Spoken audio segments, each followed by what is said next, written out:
This is video 1 for the observational study project. In this video, we're going to be talking about how to make an armature, which is basically the skeleton of your sculpture. Like a skeleton, it needs to be durable, it needs to be smaller than your final object will be, and it needs to have some tooth to it, which means some texture that the sculpting medium, which we're going to make in the next video, can grab onto. Before beginning, I just wanted to go over some tools and materials that I've pulled to make this armature. The type of armature you make largely depends on your object, and everybody's will look different and employ different improvised techniques. In front of me, I've got some newspaper, I've got tin foil, I've got some of this thin cardboard. This is a tea box, maybe a cereal box. Corrugated cardboard might suit your project. I have wire. This is very similar to the wire that's in your kit. I just happen to be out.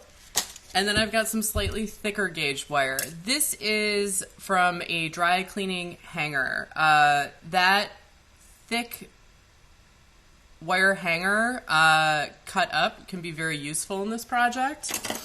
I've got my wire nips, and I definitely have my safety glasses. Wire loves to snap back when it's cut. Don't forget your glasses. I also have some dowel scraps, very good and durable.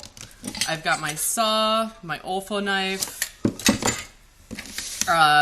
my sinew, scissors, tape, a marker, and hot glue. Hot glue isn't necessary, but it may be very helpful.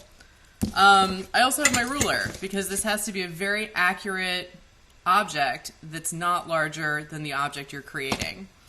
So I have two different objects that have kind of different qualities that I'm going to share with you today and show you how I'm going to make some armatures. First is this piece of bark that has kind of a bend to it and some very thin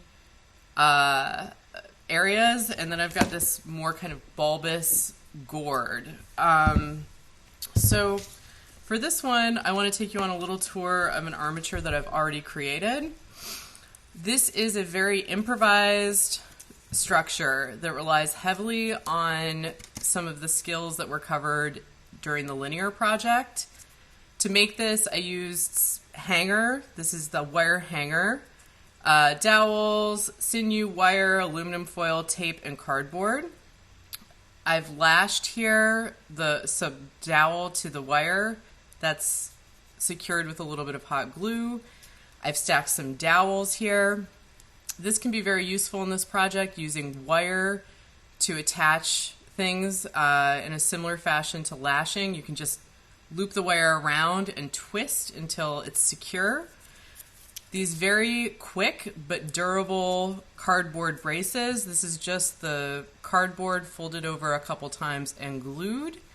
I've got this cardboard flap here, which is going to help me guide me and help separate the sculpture medium at this point where the bark splits. I've got some tape that's created a solid surface for the goopy sculpture medium to sit on. And then this right here, I've used some tin foil because I noticed that this shape is kind of a concave, indented, very thin detail. So I've used some wire here that I can bend and shape with my tin foil. I've also used a little bit of wire to help guide and give strength for this jutting out moment.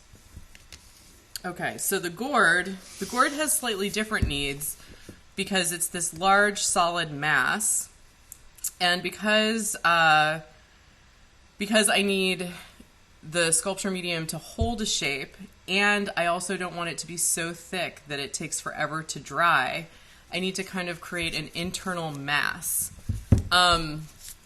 This armature is not quite finished because, as you can see, it's still a little bit too small to create this object, but I wanted to show you before I continued adding these extra ribs on the exterior, the base of this, which is a dowel with wire kind of kinked around it.